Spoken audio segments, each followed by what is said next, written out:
Good afternoon everyone. आज हम class 8 का मैथमेटिक्स का एग्जाम्पल पेपर सॉल्व करने वाले हैं जो कि आपके सेशन एंड एग्जामिनेशन के लिए यूजफुल रहेगा। आपको पता है आपका टाइम 2.5 आवर्स का है। मार्क्स 60 टोटल क्वेश्चन पेपर आपका 60 मार्क्स का है। ये कुछ जनरल इंस्ट्रक्शंस है। बेसिकली 5 सेक्शंस होंगे, section A to section E. Start करते सेक्शन ए से। इसके अंदर 15 मल्टीपल चॉइस क्वेश्चन होंगे। फर्स्ट क्वेश्चन हमारा वेरन डायग्राम से रिलेटेड है। Which of the following Venn diagram captures the relationship between the multiples of 4, 8 and 32। यहाँ पे आपको मल्टीपल्स का एक वेरन डायग्राम देखना है। इसके अंदर 4 और 8 और 32 का कुछ इस टाइप में वेरन डायग्राम बना हो जिसको देख के जो रिलेशनशिप है वेरन डायग्राम है वो सेटिस्फाई करे। जैसे कि अगर हम फर्स्ट देखें तो multiples of 4, multiples of 8, multiples of 32 के पता है 4 के मल्टीपल्स अगर हम देखें तो उसके अंदर हमारा 4 आता है, 8 आता है, ठीक है, 12 आता है। 8 में देखें तो हमारा 8 आता है, 16 आता है, 24 आता है। 32 में देखें तो 32 आता है, ठीक है। उसके बाद हमारा 64 आता है, 96 आता है।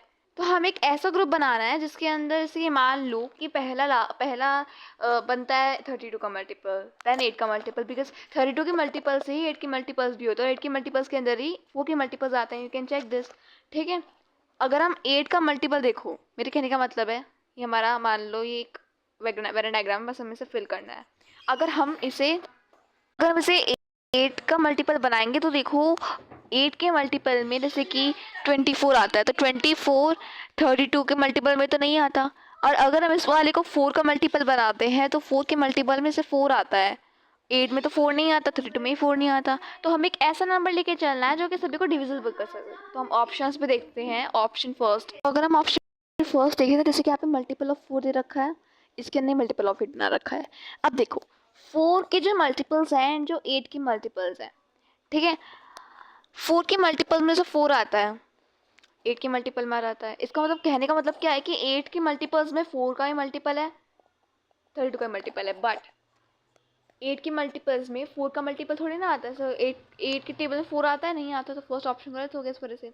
सेकंड देखते हैं। तो सेकंड में जैसे कि दे रखा है multiple of 4, multiple of 8, multiple of 32। सो क्या जा रहा है कि मल्टीपल ऑफ 4 मल्टीपल 8 के बीच में 8 का मल्टीपल होता है। अगर हम देखें तो 4 तो 8 का मल्टीपल नहीं हुआ, तो ये गलत हो गया। मतलब 8 के मल्टीपल में 4 नहीं आता, तो ये वजह से गलत हो गया। थर्ड ऑप्शन देखें तो अगर यहाँ पे से लास्ट में 32 मल्टीपल दे रखा है, मतलब 32 का मल्टीपल सभी में कॉमन है।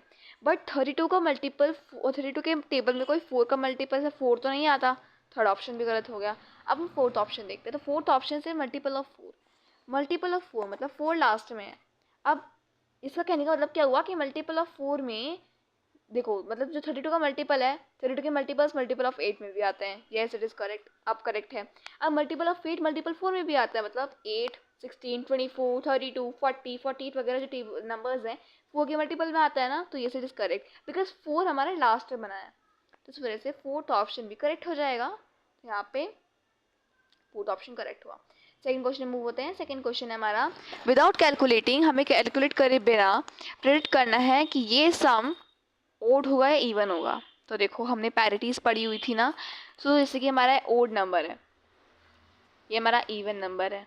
तो ओड प्लस इवन क्या होता है? अगर आप 5 एंड 2 प्लस करोगे, क्योंकि ये ओड है इवन है, सम क्या आएगा? 7, 7 हमारा odd. That means odd plus even odd होता है। आप ऐसे भी कर सकते हो, अगर आपको याद नहीं आता है या आप कहीं भूल गए हो तो आप ऐसे भी इसे समराइज कर सकते हैं। अब 7 आया मतलब ओड, मतलब ये और ये नंबर को जब हम ओड करेंगे तो पैरिटी जो आंसर आएगा वो तो ओड आएगा इन दोनों को ऐड करने के बाद, ठीक है। अब हम इन दोनों को ऐड करते तो ये भी ओड है, ये भी इवन है, दोनों का सम ओड आएगा। अब ओड और ओड, 5 + 3 8 हुआ, क्योंकि ओड और ओड हमारा इवन होता है। दैट मीन्स पैरिटी हमारी क्या आएगी? इवन आएगी। So option B is the correct option. Move करते हैं क्वेश्चन 3 पे। क्वेश्चन 3 है, अ स्टूडेंट राइट्स 3 ब्रैकेट के बाहर है a + b + c bracket close. So student कुछ इस टाइप में लिखता है। अब हमें पता है कि अगर ब्रैकेट के बाहर कोई सिंबल नहीं लगा है तो इसका मतलब क्या होता है? मल्टीप्लिकेशन में अगर मैं कहती हूँ 2a + b, तो इसका मतलब क्या हुआ? बाहर तो मैंने कोई साइन नहीं लगाया है, तो इसका मतलब क्या हुआ कि 2 इंटू में हो रहा है a से, देन प्लस, और 2 देन इंटू में हो रहा है b से। यही तो मतलब हुआ, ठीक है। मतलब 2 ब्रैकेट में जितने भी नंबर हैं सभी से मल्टीप्लाई हो रहा है। ऐसे ही इस ब्रैकेट के अंदर जितने भी नंबर हैं वो 3 से मल्टीप्लाई होंगे करेक्ट वे में। बट यहाँ पे स्टूडेंट ने लिखा है 3a then plus B plus C, जो कि गलत है। So what is wrong in step, इस स्टेप में क्या गलती है? तो हमें पता है कि इसने करेक्टली जो दो नंबर्स से 3 मल्टीप्लाई नहीं करा। तो फर्स्ट है 3 is added instead of multiply, 3 को ऐड करा गया है। तो देखो यहाँ पे 3 के मल्टीपल से ही तो ऐड करेंगे ना, तो ये तो रॉन्ग हो गया, बिकॉज हमें करेक्ट बताना है कि इसमें से गलतियाँ करी, तो ये तो गलती नहीं है। बी देखिए 3 is not multiplied with all terms, 3 सभी टर्म्स से मल्टीप्लाई नहीं हुआ है, तो ये करेक्ट है बिकॉज इसने 3 से तो मल्टीप्लाई कर दिया, ए से 3 को मल्टीप्लाई कर दिया, बस बी से नहीं करा, लेकिन सी से भी नहीं करा, बी और सी से नहीं करा। इस वजह से ये सेकेंड ऑप्शन सही है। थर्ड ऑप्शन देखते हैं, B and C should be subtracted, नहीं सब्ट्रैक्ट तो नहीं होंगे। The sign is incorrect, sign भी सही है, इनकरेक्ट तो नहीं है। सो इसमें करेक्ट ऑप्शन होता है option number B. Fourth question move होता है। फोर्थ क्वेश्चन है which situation does not show proportional reasoning, में से कौन सा सिचुएशन है जो कि प्रोपोर्शनल रीजनिंग नहीं शो करता है? तो प्रोपोर्शनल रीजनिंग क्या होता है? दो रेशियो इक्वल होते हैं, या दो रेशियो के सिंपलेस्ट फॉर्म जो HCFs होते हैं या फैक्टर्स होते हैं वो इक्वल होते हैं। कहने का मतलब है अगर मैं 4/9 कहती हूँ तो इनमें 12/27 एक प्रोपोर्शनल है, ये प्रोपोर्शनल का साइन होता है, प्रोपोर्शनल है। हाउ? अब देखो 4 और 9 हमारा रिड्यूस्ड फॉर्म में है, अब इसको रिड्यूस फॉर्म में करते हैं तो 4 3 12, ये 7 है, ठीक है। 3 4 12, 3 9 27, तो ये सिंपलेस्ट हो गया। एक ही नंबर से हुआ, एक फैक्टर से हुआ, एक HCF से हुआ, और दोनों के HCFs इक्वल आए, दिस शोज की प्रोपोर्शनल में है, इसे हम प्रोपोर्शनल कहते हैं। और मैंने से कहा इनमें से कौन सा प्रोपोर्शनल नहीं है? प्रोपोर्शनल नहीं है, नॉट है।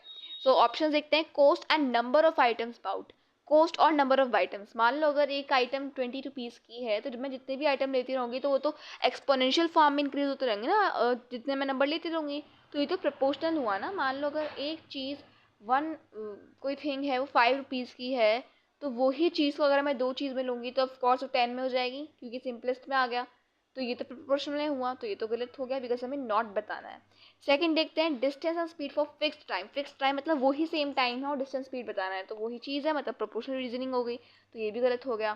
थर्ड ऑप्शन देखिए, time and speed for fixed distance, ये भी फिक्स्ड डिस्टेंस के बारे में बात कर रहे हैं, मतलब सेम डिस्टेंस है, तो ये भी इनकरेक्ट हो गया बिकॉज हमें नॉट प्रोपोर्शनल रीजनिंग बतानी है। डी देखिए तो marks obtain and roll number, ये करेक्ट है बिकॉज मार्क्स अगर मान लो किसी के 94 आए हैं, रोल नंबर उसका 18 है, तो ये तो प्रोपोर्शनल नहीं हुआ ना, बिकॉज रोल नंबर तो कुछ भी हो सकता है, वो सेम तो नहीं है ना हर क्लास के लिए और मार्क्स के लिए। तो यहाँ पे डी ऑप्शन करेक्ट हो जाएगा आपके लिए, marks obtain and roll number, ठीक है। D option is the correct option. Move करते हैं क्वेश्चन फिफ्थ पे। क्वेश्चन फिफ्थ है, नेक्स्ट है question number 5, if a number trick ends with expression 4x + 10 plus -4x, what is true about the result, में से कौन सा रिजल्ट आएगा? तो अगर मान लो कोई एक्सप्रेशन दे रखा है, मुझे इसे सॉल्व करना है, +4x -10 -4x, इसमें क्या रिजल्ट क्या होगा कि सॉल्व करोगे? तो देखो ये लाइक टर्म्स है, कैंसिल आउट हो जाएंगे बिकॉज माइनस साइन लग रहा है, तो सॉरी प्लस था, तो आंसर में +10 ही आ गया ना, और +10 ही आएगा इसमें आंसर। तो यहाँ पे डिपेंड टेक्स का नहीं है, क्योंकि यहीं पे एक्सप्रेशन कट हो पा रहा है, तो 10 आ जाएगा, ठीक है। तो it is always 10, option B correct हो जाएगा। मूव करते हैं क्वेश्चन 6 पे। Which of the following is a counter example of the statement all quadrilateral with equal diagonals are rectangle, में से कौन सा एक एग्जाम्पल रहेगा all quadrilaterals with equal diagonals are rectangle? मतलब कोई भी क्वाड्रेटर पता है, मान लो इनमें रेक्टेंगल का आ गया है ना, सो जस्ट अ मिनट, ठीक है, ये रेक्टेंगल है, इसके डायगोनल्स, ठीक है, इसके डायगोनल्स हैं, so all quadrilaterals with equal diagonals are rectangles, ये देखो इक्वल है ना डायगोनल्स के, तो वो रेक्टेंगल्स होते हैं। देखो अगर मैं स्क्वायर देखें तो ये स्क्वायर एक रेक्टेंगल है, रोम्बस भी आता है रेक्टेंगल में, रेक्टेंगल के अंदर ही पैरेललोग्राम आता है, बट आइसोसेलेस ट्रेपेजियम नहीं आता, आइसोसेलेस ट्रेपेजियम एक रेक्टेंगल है ही नहीं, तो इसमें ऑप्शन सी हो जाएगा बिकॉज वो हमारा एक ऐसा क्वाड्रेटर नहीं है जिसके अंदर इक्वल साइड्स आ रहा है, इक्वल डायगोनल्स आ रहा है, तो ऑप्शन सी करेक्ट हो जाएगा, ठीक है। ये हमारे गलत हैं, ये करेक्ट है। मूव करते हैं क्वेश्चन 7 पे। विच स्टेटमेंट इज फॉल्स, मतलब कौन सा स्टेटमेंट फॉल्स है? Every square number is even और ओड, हर एक स्क्वायर नंबर इवन भी हो सकता है ओड भी हो सकता है, तो ये करेक्ट है। वाई? बिकॉज अगर हम 2 का स्क्वायर देखते हैं, 2 का स्क्वायर हमारा 4 होता है, यस ये हमारा इवन है। हम 3 का स्क्वायर देखें तो वो 9 है जो कि ओड है, तो यहाँ पे हर स्क्वायर नंबर एक इवन भी हो सकता है और भी हो सकता है, तो ये तो ट्रू हुआ, तो ये तो गलत हुआ ना, बिकॉज हमें फॉल्स बताना है। बी ऑप्शन देखिए, every multiple of 2 is even, हर एक मल्टीपल 2 का इवन होता है, हमें पता है ये, सो ये तो ट्रू है, तो ये भी गलत हुआ। सी है, every multiple of 3 is divisible by 6, हर एक मल्टीपल 3 6 से डिविजिबल है। अगर हम देखो मल्टीपल की बात आए तो अगर हम 27 भी 3 का मल्टीपल है, बट 27 6 से डिविजिबल नहीं होता। और अगर हम 18 ही देखें तो 18 6 से डिविजिबल होता है। तो यहाँ पे एवरी वर्ड यूज़ करा गया है ना, अगर यहाँ पे ऑलमोस्ट बोला जाता तो जब हमारा आंसर सही हो जाता। तो यहाँ पे ऑप्शन सी करेक्ट हो जाएगा, बिकॉज इनसे फॉल्स पूछा गया है। तो एवरी मल्टीपल ऑफ 3 6 से डिविजिबल नहीं होती, ये ज़रूरी नहीं है। सो ऑप्शन सी करेक्ट हो जाता है। क्वेश्चन 8 पे मूव होते हैं। Which expression is easier to evaluate mentally, इनमें से कौन सा एक्सप्रेशन है जो कि आप मेंटली कर सकते हैं। ऑप्शन देखिए, 18 इंटू 52 प्लस 18 इंटू 48, तो ये तो मेंटली नहीं हो पाएगा, तो ये तो इनकरेक्ट हो गया।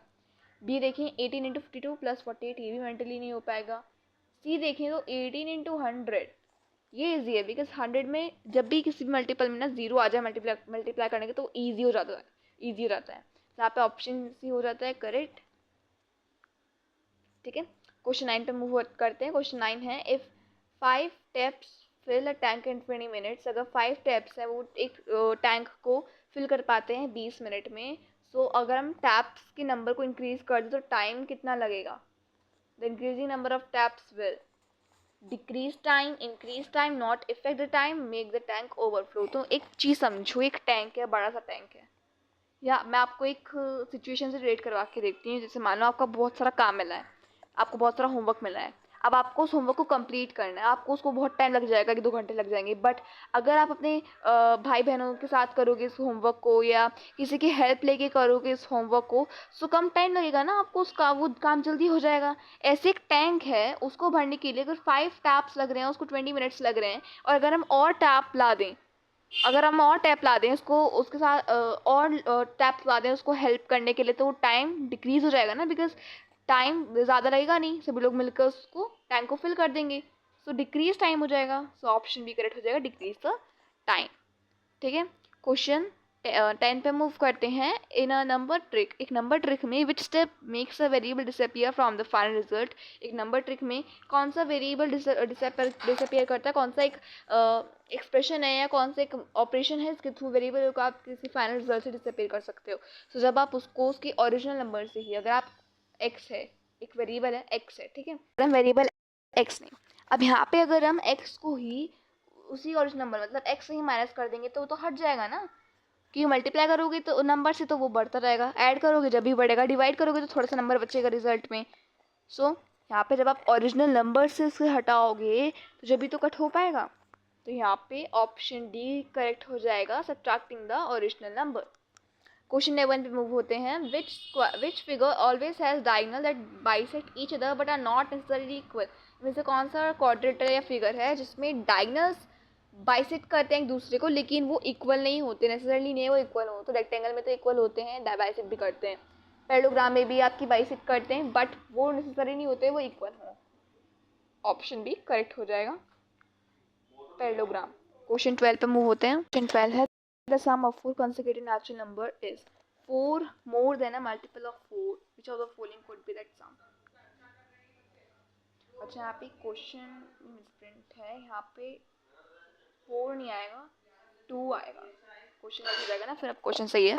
तो मान लो एक 4 कंसेक्यूटिव नेचुरल नंबर है, हमने मान लिया x हमारा कंसेक्यूटिव नेचुरल नंबर है, उसके आगे क्या क्या नंबर आएगा, x+1 आएगा, प्लस x+2 आएगा, क्योंकि हमें सम करना है ना, प्लस x+3 आएगा। तो हमारे 4 कंसेक्यूटिव नंबर्स के सम है, ये 2 मोर देन होगा, इज 2 मोर देन है मल्टीपल ऑफ 4, तो मल्टीपल ऑफ 4 को हमने 4x मान लिया प्लस 2, ये इसके इक्वल होगा। तो नंबर क्या सम क्या आएगा, तो उसको हम सॉल्व करते हैं। So 4x plus 6 is equal to 4x plus 2, ये आया। 4x से 4x कट जाएगा हमारा बेसिकली, एंड देन 6 और 2 बचेगा। तो उसमें हमें बेसिकली एक तरीके से बताना था कि इनमें से कौन से मल्टीपल्स हैं जो कि 4 की टेबल में 2 से ज़्यादा है। तो हम ऑप्शन से ही देख के बता देते हैं, बिकॉज इसमें ये तो होगा नहीं। 24 देखो, 420 का 20 मतलब 24 4 का मल्टीपल है, ये तो करेक्ट है बिकॉज हमें बताना है 2 मोर देन है वो मल्टीपल जो भी सम है। 28 भी 4 का मल्टीपल है, 4 7 28। 36 भी देखे तो वही 4 का मल्टीपल है, बट अगर 30 देखे तो 30 4 7 28 होता है, 28 प्लस 2 करे तो 30 आता है बिकॉज यहाँ पे हमसे क्या बोला गया है कि वो जो मल्टीपल है वो 2 मोर देन है। 30 हमारे 4 का मल्टीपल नहीं है और वो 2 मोर देन है 28 का। तो यहाँ पे ऑप्शन सी करेक्ट हो जाएगा। आप इसको बिना किसी एक्सप्रेशन के भी बिना सॉल्व कर सकते हैं, ठीक है। क्वेश्चन 13 पे मूव होते हैं। Which pair of expression are always equal, में से कौन सा एक्सप्रेशन है जो कि हमेशा इक्वल होगा। जैसे हमें एक्सप्रेशन दे रखा है, सो इसको सॉल्व करके देखें तो 5x + 1 है, तो कैसे सॉल्व होगा 5 × x = 5 × 1। बट यहाँ पे तो 5x का रखा है, उसके बाद 5 × 1 करोगे तो 5 आएगा ना। तो यहाँ पे तो 1 दे रखा है, तो ये गलत हो गया, ठीक है, स्टेटमेंट गलत हो गया। अगर हम ऑप्शन भी देखें तो ऑप्शन भी दे रखा है हमें 2 ब्रैकेट x + 4, इसे सॉल्व करना है। सो 2x हो गया और फिर 2 × 4 8 हो गया, ये आ गया 2x + 8 आ गया। दैट मीन्स स्टेटमेंट करेक्ट हो गया और हमेशा इक्वल रहेगा। सो ऑप्शन बी करेक्ट हो जाएगा। मूव करते हैं एसोसिएशन रीजनिंग बेस्ड क्वेश्चंस में। क्वेश्चन 14 है।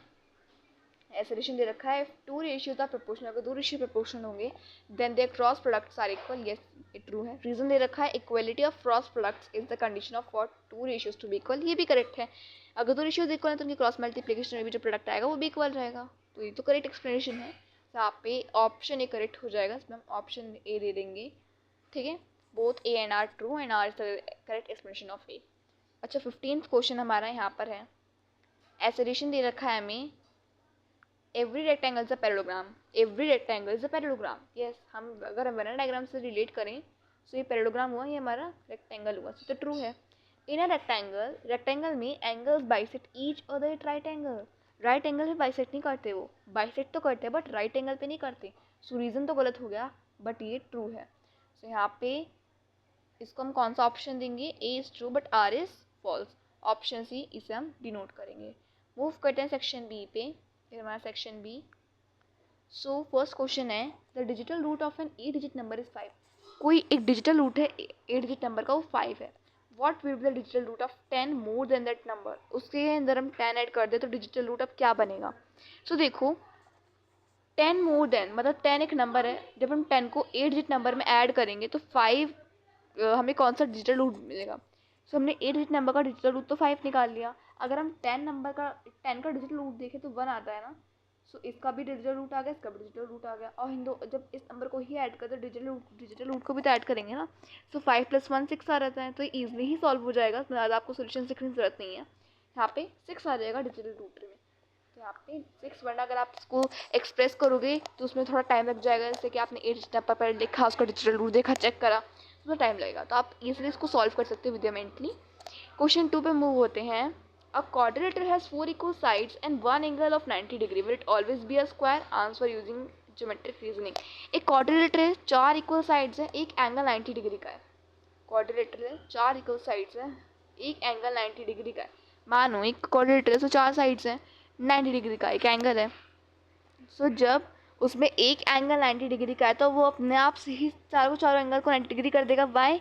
बिकॉज जब इक्वल साइड्स है तो इक्वल साइड से 90 डिग्री एंगल बन जाता है। अब हमें इसे प्रूव करना है कि स्क्वायर होगा नहीं होगा।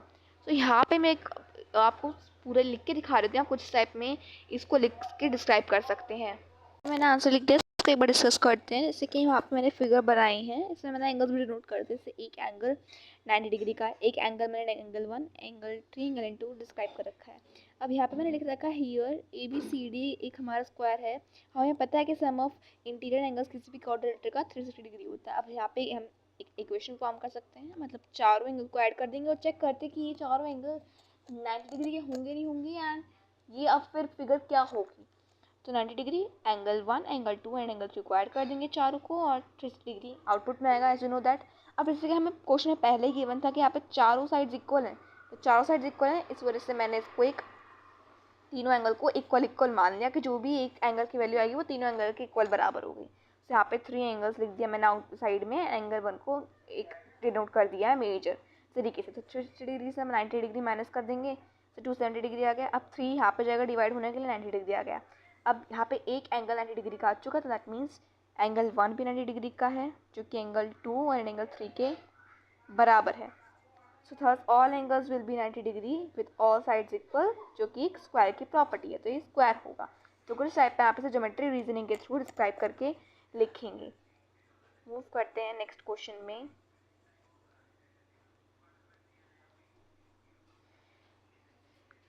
यस, क्वेश्चन 3 है हमारा। You two friends Gauri and Naina are cow herds. Gauri says you have twice as many cow as I do. Nana says if I gave you 3 of my cows we would have the same number. How many cows do Gauri and Nana have? Gauri कहती है कि you have twice as many cows as I do.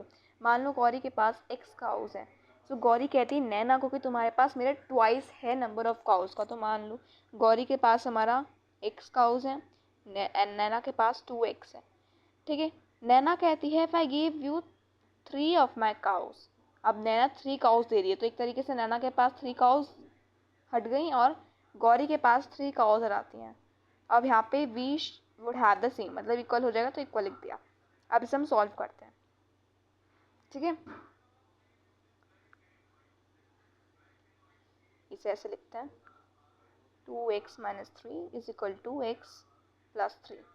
अब इसे solve करते हैं, ठीक है। सो 2x है, यहाँ से माइनस x में आ जाएगा, मतलब 2x के पास माइनस x आ जाएगा, 3 प्लस 3 में आ जाएगा। यहाँ पे x आया, यहाँ पे 6 आया। कहने का मतलब है अब 6 हमारे x की वैल्यूज़ आई हैं, मतलब गौरी के पास 6 काउस हैं, ठीक है। नैना के पास गौरी कहती है you have twice as many cows as I do. उसके पास ट्वाइस है, नैना के पास ट्वाइस है। तो ट्वाइस कैसे होंगी, मतलब नैना के पास क्या होंगी, 3 काउस होंगी, ठीक है। Gauri says you have twice as many. अच्छा हाँ, पे ट्वाइस कहा गया है तो 6 का ट्वाइस होगा, मतलब 12 काउस होंगी नैना के पास, ठीक है। नैना कहती है अगर मैं तुम 3 काउ ले लोगी, ठीक है, 3 काउ ले लोगे तो we would have the same number. तो यहाँ पे मतलब एक तरीके से कहने का मतलब है एक्स की वैल्यू हमारी 6 होगी एंड नैना के पास उसकी ट्वाइस है, तो ट्वाइस हो जाएगा हमारा 12, ठीक है। यहाँ पे 12 काउस हो जाएंगी उसके पास, ठीक है। मूव करते हैं क्वेश्चन 4 पे। क्वेश्चन 4 है, एक क्रेन है जिसकी जो मतलब क्रेन के जो हाइट है वो 155 सेंटीमीटर है। उसकी नेक और रेस्ट ऑफ बॉडी का रेशियो 4:6 दे रखा है। हमें बताना है उसकी नेक की लेंथ कितनी है। पहले तो हम रेशियो को ऐड कर लेते हैं बिकॉज हमें निकालना है कि इसमें इसकी नेक की लेंथ कितनी होगी। और टोटल हाइट है 155 दे रखी है, तो 10x हो गया, ठीक है। 155 हो गया, x आ जाएगा हमारा, इससे हम डिवाइड कर देंगे, 30 बनाया। अब इसे हम अगर ये हमारा पॉइंट में आएगा, ठीक है। अगर हम इसे पॉइंट में डिवाइड करने की कोशिश करें तो ये 16 पॉइंट समथिंग आएगा आपका, 16.5 हम कह देंगे। तो अप्रॉक्स हमसे 17 सेंटीमीटर। अच्छा जस्ट अ मिनट, पे एक्स की वैल्यू 16.5 आई है, ठीक है। अब यहाँ पर उसकी नेक का रेशियो, मतलब नेक जो है वो बेसिकली 4x है ना, जो हमने यहाँ पे लिखा है, तो 4 इंटू 16.5 कर देंगे बिकॉज x की वैल्यू 16.5 आई थी। अब इसे जब हम मल्टीप्लाई कर देंगे तो हमारी आ जाएगी 86 सेंटीमीटर। एक बार हम चेक करते हैं, 6 4 24, 24 प्लस 2 26, 66 सेंटीमीटर आएगी, ठीक है। 66 सेंटीमीटर नेक की लेंथ हो जाएगी, तो यहाँ पे 66 सेंटीमीटर आ जाएगा। मूव करते हैं नेक्स्ट क्वेश्चन पे। इसका क्वेश्चन नंबर 5 यहाँ पर है, if Ram takes 1 hour to cut a given quantity of vegetable and Shyam takes 1.5 hours to cut the same quantity, how much they work together. कितना घंटा लगेगा अगर वो दोनों साथ वर्क करें। दोनों के आवर्स को हम ऐड कर देते हैं, तो उसे 1 आवर लगता है, ठीक है। उसके पास 1 घंटा लगा, उसके पास 1.5, तो उसे फ्रैक्शन में लिखा, इसे हम ऐड कर लेते हैं। सो 10 प्लस 15 25/10, जो कि डेसिमल लगे तो 2.5 आवर्स दोनों को एक साथ लग जाएंगे, ठीक है। उसके बाद fill the empty cells if x and y in inverse proportion. x and y inverse proportion में है, तो उसे हमें फिल करना है। हमने एक फॉर्मूला पढ़ा है एक्स वाई मतलब x into y is equal to k, हमने फॉर्मूला पढ़ा था। इसके अंदर क्या है, एक्स हम न्यूमरेटर को मानेंगे, वाई हम डिनोमिनेटर को मानेंगे और इसी फॉर्मूले से इस क्वेश्चन को भी सॉल्व कर देंगे। जैसे कि यहाँ पे 16 हमारा एक्स हो जाएगा, 9 हमारा वाई हो जाएगा, ऐसे यहाँ पे एक्स ये वाई।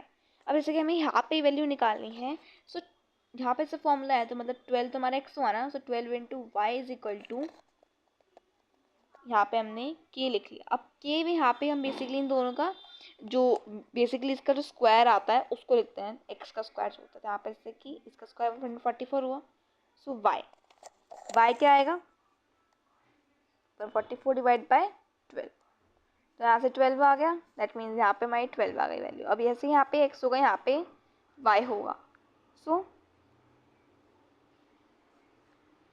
ठीक है। अब यहाँ पे हमने x लिखा इंटू 48 लिखा, ठीक है, x इंटू हमने यहाँ पे x इंटू 48 लिखा, 144 लिखा। अब यहाँ पे x इज इक्वल टू 144 में से 48 को हम डिवाइड कर देंगे, सो 12 आया 72, ठीक है, इन 12 6 72 होते तो दैट मीन्स यहाँ पे 6 आ जाएगी वैल्यू। अब यहाँ पे x इंटू वाई, अब यहाँ पे 48 की जगह पे हम लिख देंगे 36,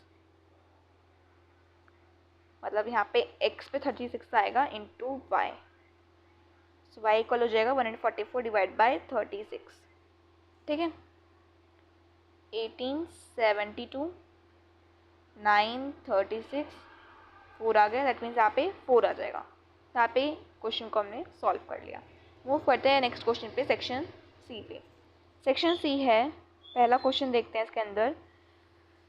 कंसीडर एनी 3 डिजिट नंबर से ABC 3 डिजिट नंबर है, make 2 other 3 digit number by cycling that is like BCA CBA, now add the 3 numbers. हमने एक नंबर बनाया BCA प्लस CAB, अब हम बना लेते हैं ABC। अब इन्हें हम ऐड करेंगे using algebra, justify that is some is always 30 divisible by 37 and will it always divisible by 3। इसे हमें सॉल्व करना है, ठीक है, इसे हम ऐड करेंगे। अच्छा, वैसे सेक्शन को ना हम बाद में करते हैं बिकॉज उसके बाद वीडियो थोड़ी लॉन्ग हो जाएगी, ज़्यादा इसमें क्वेश्चंस हैं, तो ये सेक्शन सी को हम बाद में करते हैं। बेसिकली इसमें आपको पहले बता देती हूँ क्या करते हैं। अब जैसे कि हमारे जो BC और CAB और ABC है, हम एक्सपैंड करेंगे कैसे, लाइक B हमें पता है, मान लो कोई नंबर है 302 को हम कैसे लिखते हैं 3 into 100 plus 0 into 10 plus 2 into 1, ऐसे तो लिखते हैं। ऐसे BC CAB और ABC को हम एक्सपेंड करके ऐड करेंगे, जिसको हम अगली वीडियो में पूरा सॉल्व करेंगे, ठीक है। सो आज के लिए हमने एक पार्ट 1 कवर करा है सैम्पल पेपर का, पार्ट 2 में हम करेंगे सॉल्व सेक्शन सी से, ठीक है। तो हमारा एक सैम्पल पेपर था, so if you like the sample paper please subscribe to it for your more updates, ठीक है। सो यहाँ पे हमने एक पार्ट 1 कवर कराया है इसका, ये अभी पूरा सैम्पल पेपर हुआ नहीं है। पार्ट 2 में इसको हम पूरा कंप्लीट कर देंगे, ठीक है। अगर आप किसी और सब्जेक्ट्स के सैम्पल पेपर चाहिए, so you can make comment down me further and have any doubt in any question, you can also ask me on the comment section. Thank you for watching the video.